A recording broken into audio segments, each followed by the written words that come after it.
Shalom, para sahabat setia program Bible Study Online CK7 yang dikasihi Tuhan Yesus Kristus.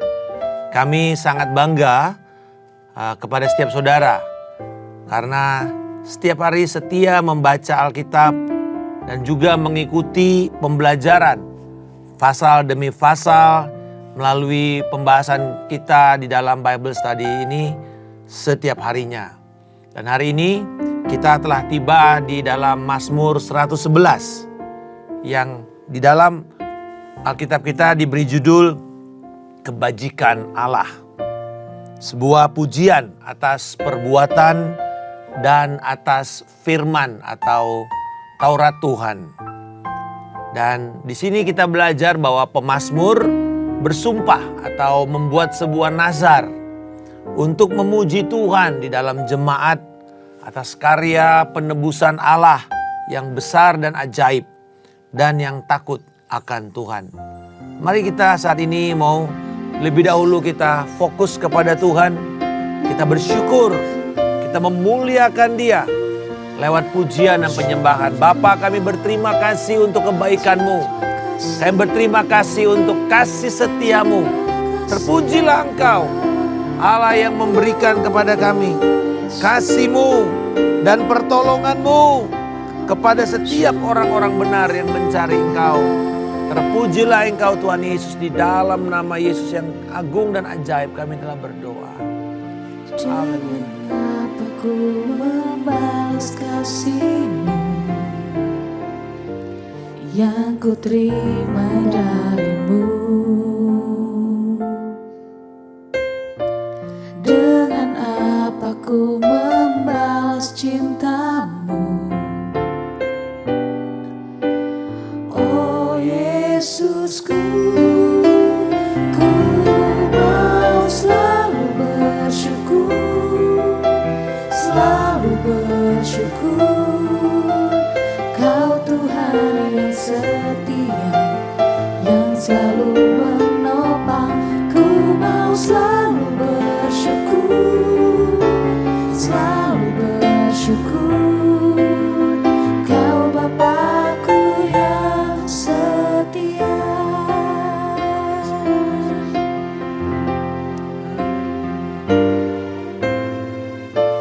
Dengan apa ku membalas kasih-Mu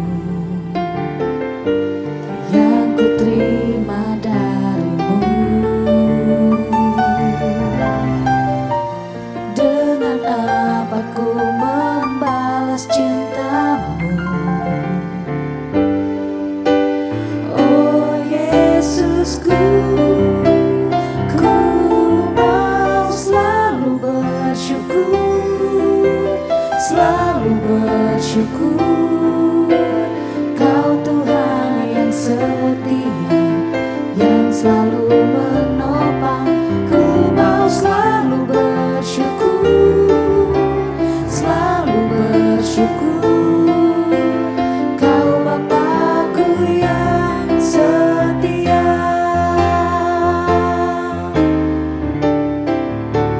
Ku mau selalu bersyukur, selalu bersyukur. Kau Tuhan yang setia, yang selalu menopang. Ku mau selalu bersyukur, selalu bersyukur. Kau Bapa-Ku yang setia. Ku mau selalu bersyukur,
melimpah.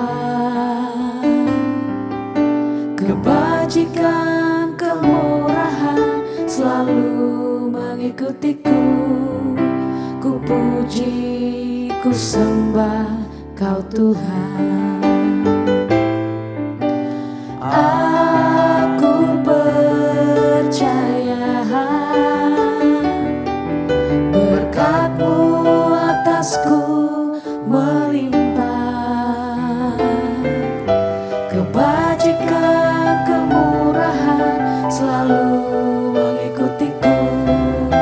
Ku puji, ku sembah Kau Tuhan.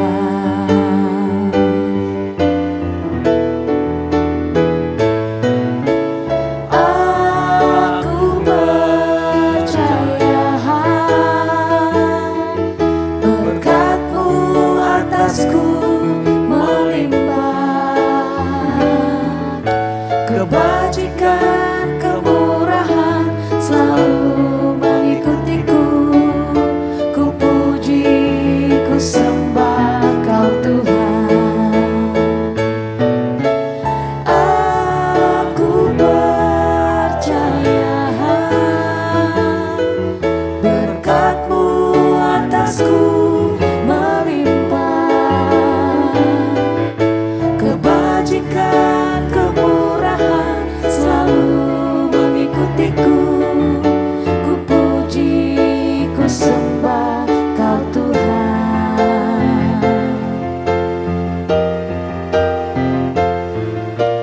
Aku percaya berkat-Mu atasku melimpah. Kebajikan, kemurahan selalu mengikutiku. Ku puji, ku sembah Kau Tuhan. Ku puji, ku sembah Kau Tuhan. Ku puji, ku sembah Kau Tuhan. Haleluya.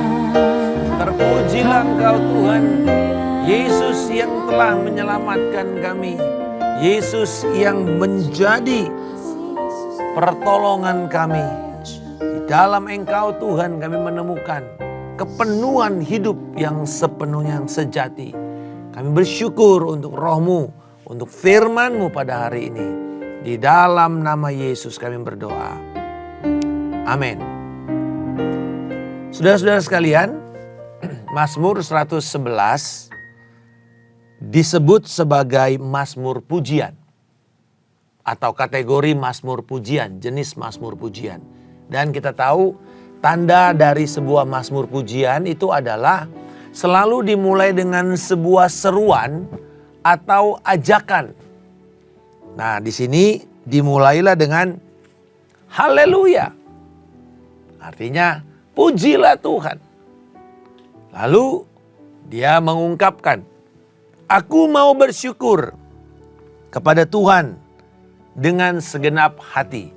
Jadi biasanya setelah ajakan, lalu ada satu deklarasi, dan kemudian deklarasi ini didasarkan kepada apa? Nah, kalau pujian selalu didasarkan kepada karya perbuatan Tuhan. Kita lihat kemudian dikatakan, besarlah perbuatan-perbuatan Tuhan, layaklah diselidiki, agung dan semarak pekerjaannya. Perbuatannya yang ajaib telah menjadi peringatan. Tuhan pengasih dan penyayang.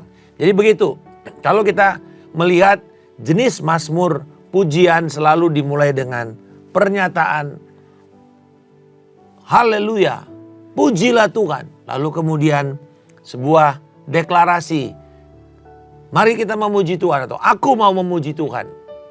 Karena apa? Itu sebabnya puji-pujian itu adalah sebuah deklarasi tentang siapa Allah dan apa yang Dia kerjakan. Gitu, apa yang Dia kerjakan. Kita deklarasikan kepada orang, kepada semua makhluk tentang siapa Allah. Jadi kalau kita lagu-lagu pujian itu biasanya cirinya itu. kita menyatakan tentang kebesaran Allah, tentang karyanya, tentang keajaibannya, tentang kuasanya. Nah, penyembahan biasanya siapa dia? Gitu, siapa dia? Dia yang telah mengasihi, dia yang mati, dia yang memulihkan, dia yang telah mengampuni, dia yang memberikan kebaikannya dinyatakan. Itu worship biasanya adalah satu pernyataan yang intim dengan Allah. Dan kita menyatakan, siapa engkau dalam hidupku. Gitu ya. Jadi di sini Mazmur 111 juga itu menarik karena dia berpasangan dengan Mazmur 112.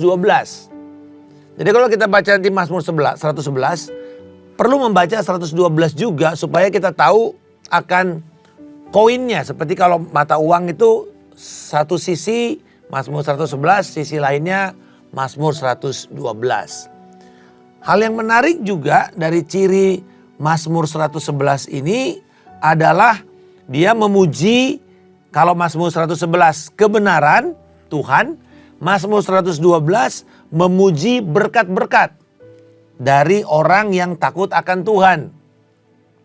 Jadi kedua-duanya ini mengacu kepada ungkapan-ungkapan yang ditemukan di dalam seluruh kitab Mazmur dan kitab Amsal.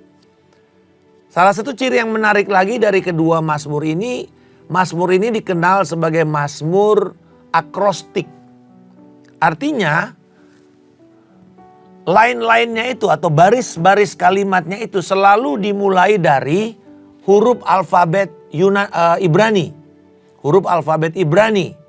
Dan itu kita tahu alfabet Ibrani kan ada 22. Jadi dimulai setelah haleluya, dimulai dengan kata bahasa Ibrani itu dimulai dengan alef. Jadi huruf pertamanya itu alef. Lalu lain keduanya huruf pertamanya itu beth. Sampai yang terakhir huruf pertamanya itu adalah tov. Ya, di dalam ayatnya yang ke-10. Jadi ini yang disebut sebagai Mazmur akrostik. Mazmur 112 juga sama. Dimulai dengan line-line-nya itu atau baris-barisnya itu dimulai dengan huruf pertama alfabet dan berurutan. Ya, berurutan. Itu yang disebut dengan akrostik. Hal yang lain yang mungkin bisa menjadi satu data tambahan bahwa beberapa versi kuno dari Mazmur 112 menyatakan bahwa Mazmur ini ditulis pada zaman Nabi Hagai dan Nabi Zakaria.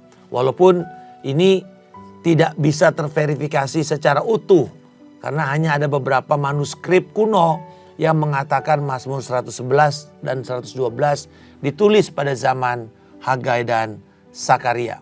Tetapi mari kita kembali kepada isi dari Mazmur ini. Mazmur ini setelah menceritakan ajakan dan alasan tentang bersyukur dan memuji, kemudian menyampaikan karya-karya penyelamatan Tuhan. Dari ayat 2 sampai ayat yang ke-7, dia menyatakan kepada orang-orang benar. Jadi menarik, Mazmur ini adalah Mazmur yang dinyanyikan secara jemaah. Ya, jadi kira-kira dia bilang, aku mau bersyukur kepada Tuhan dalam lingkungan orang-orang benar. Kunci kata orang-orang benar ini menarik. Berarti ini dilakukan bukan di tempat di mana ada orang-orang berdosa atau orang-orang belum masuk ke dalam perjanjian. Atau bukan orang Yahudi. Ini adalah kalau kita sekarang kita katakan sebagai terminologinya dinyanyikan di dalam ibadah perayaan gereja hari Minggu. Itu. Jadi ini di lingkungan orang-orang benar. Bagaimana Allah bekerja di dalam hidupnya. Lalu dia sampaikan karya keselamatan Tuhan itu. Dari ayat 2 sampai 7a. Lalu ayat 7b mulai berubah. Bait ini menekankan kepada titah-titah Tuhan. Taurat Tuhan. Yang dikatakan sebagai pemberian Allah yang menjadi pusaka bangsa Israel. Jadi kalau ada wasiat warisan yang menjadi wasiat, pusaka yang begitu berharga bagi orang Yahudi. Tidak ada yang lain kecuali Taurat. Taurat Tuhan. Karena yang lain itu hancur. Bait suci hancur, tabut perjanjian tidak diketahui, tapi Taurat tetap ada. Dan itu terus diajarkan, digandakan, disebarkan, sehingga begitu banyak orang menyadari akan pengajaran. Kata Torah artinya pengajaran. Jadi di sini kita memuji Tuhan atas pengajaran-pengajaran firman.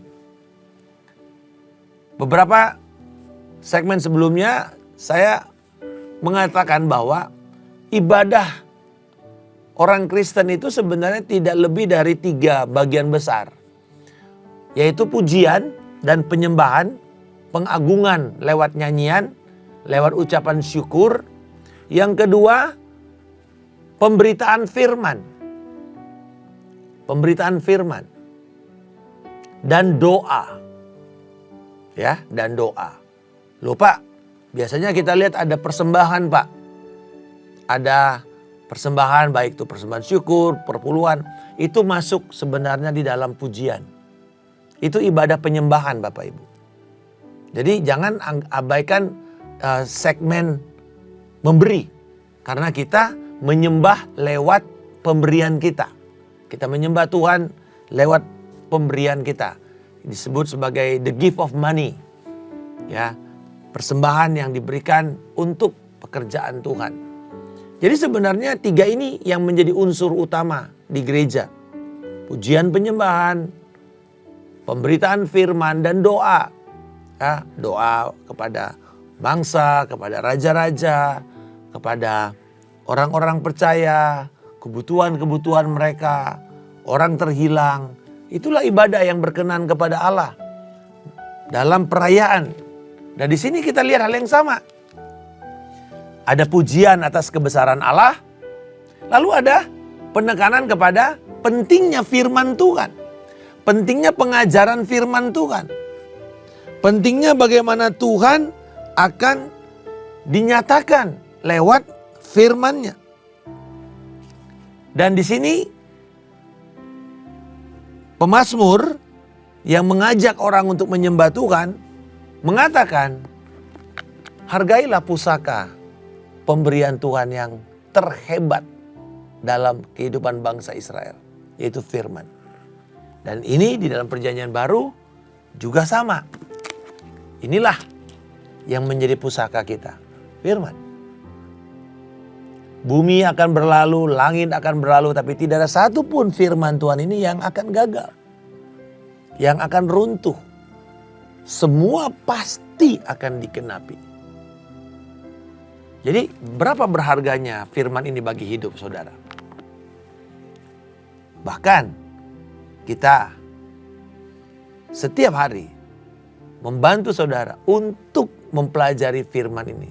Supaya kemudian kita bisa melihat harta yang begitu mulia ini.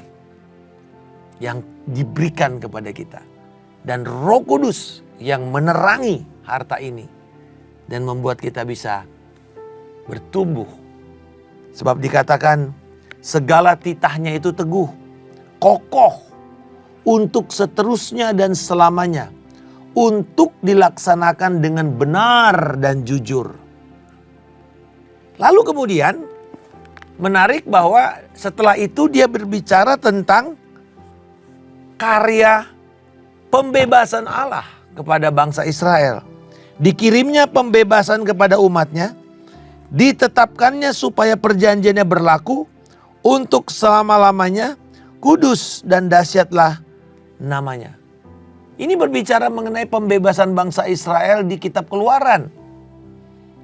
Betapa Tuhan membebaskan orang itu atau bangsa itu dari perbudakan.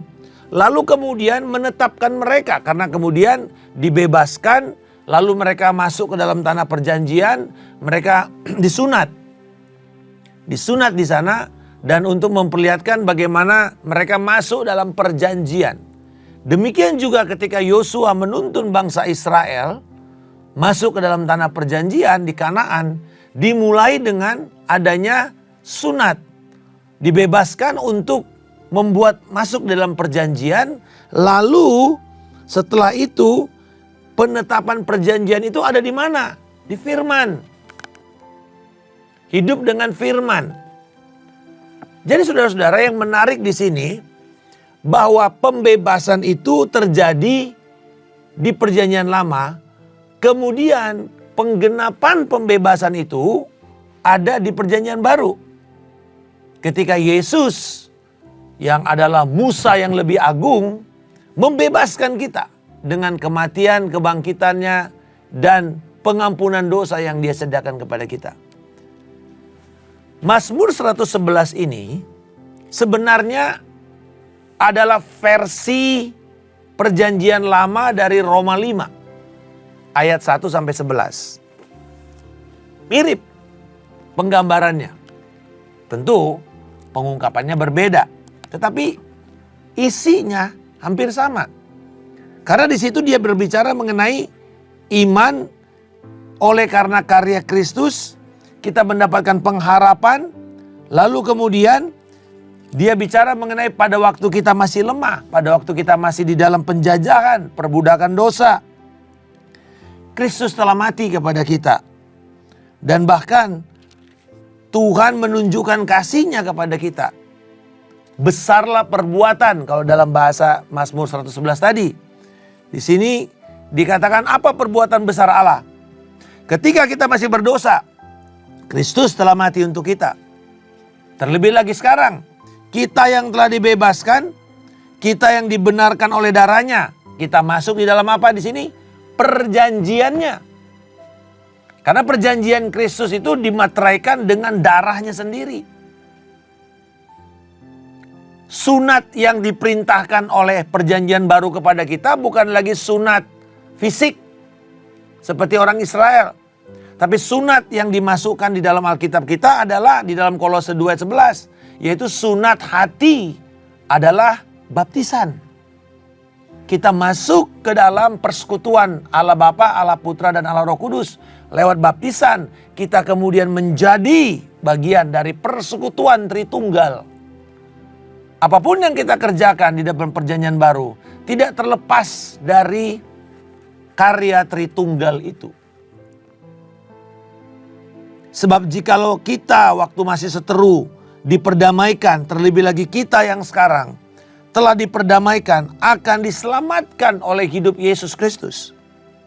Bukan hanya itu saja, kita malah bermegah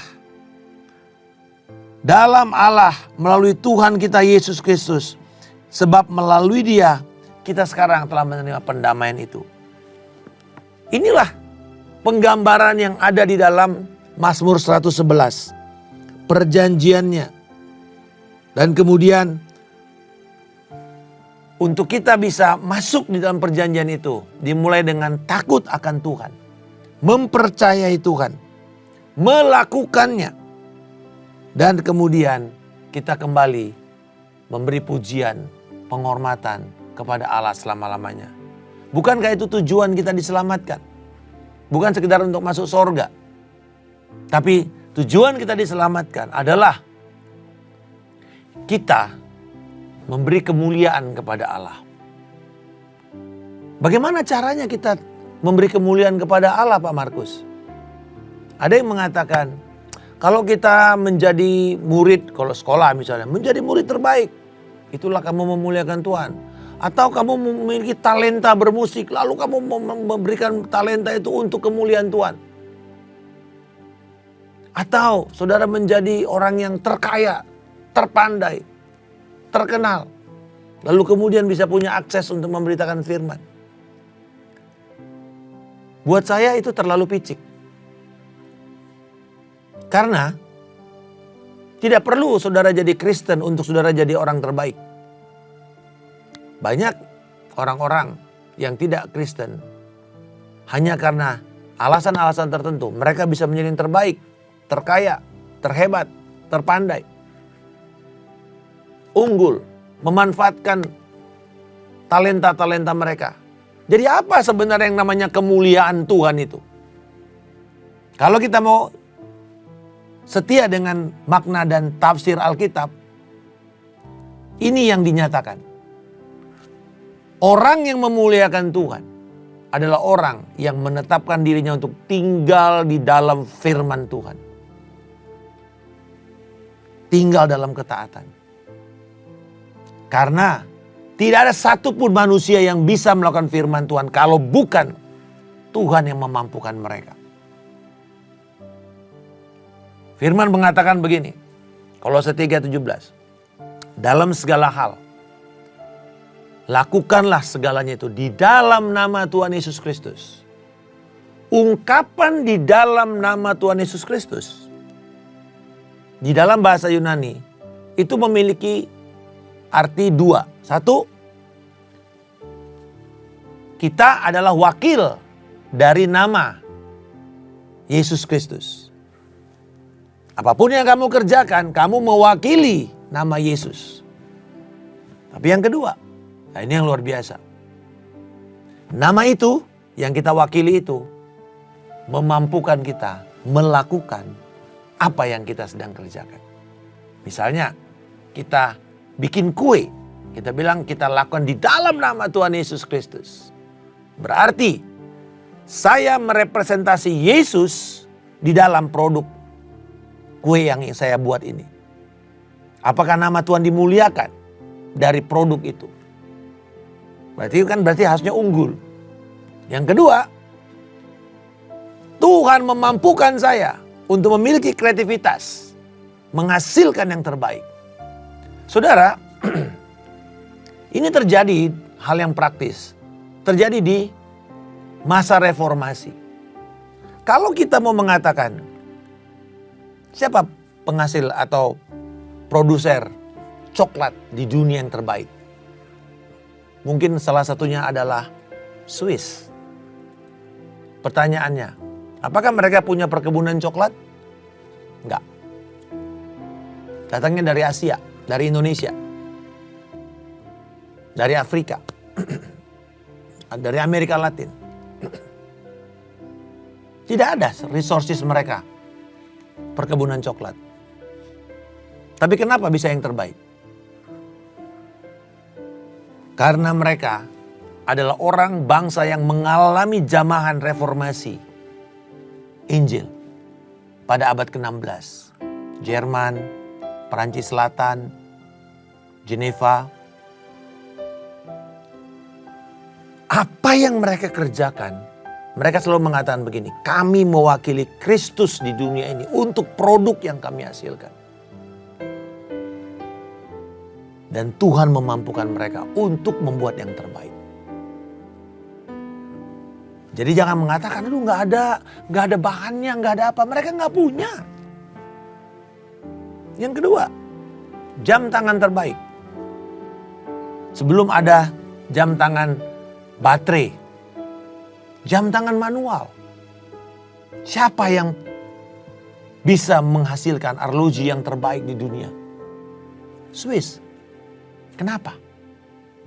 Mereka melakukan semua itu dengan satu dasar. Karena firman yang kami hidupi. Karena Yesus yang kami sembah. Kami melakukan semua ini. Dan Tuhan memampukan mereka melakukannya. Produser mobil yang terbaik dan aman, nyaman, salah satunya adalah Mercedes-Benz. Dari mana mereka punya ide-ide seperti ini? Sederhana.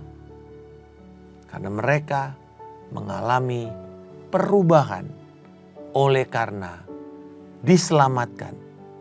Dan firman itu mempengaruhi cara pandang, mempengaruhi cara hidup, mempengaruhi cara mereka bekerja. Dan produk yang mereka hasilkan sungguh memuliakan Tuhan. Walaupun produk-produk itu pertamanya adalah kerajinan rumah tangga. Tapi karena Tuhan yang memampukan mereka.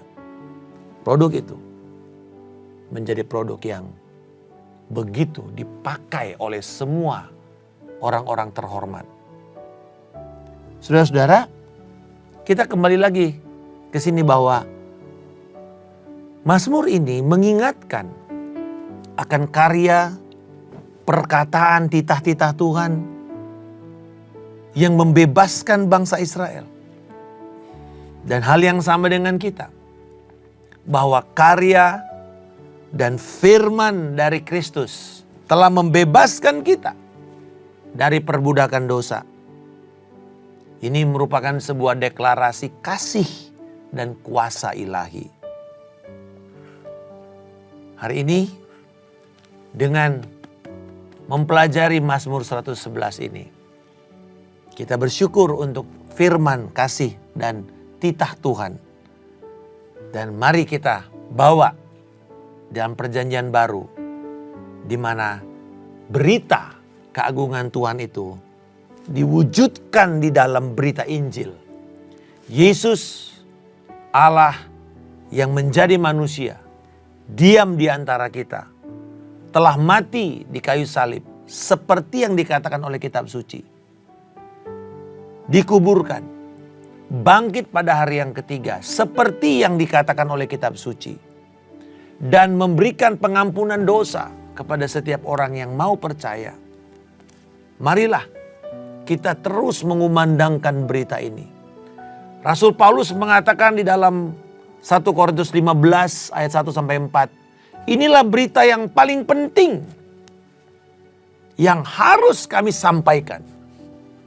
Jadi ternyata berita itu bukanlah berita tentang pengembangan diri, kesuksesan. Bukan.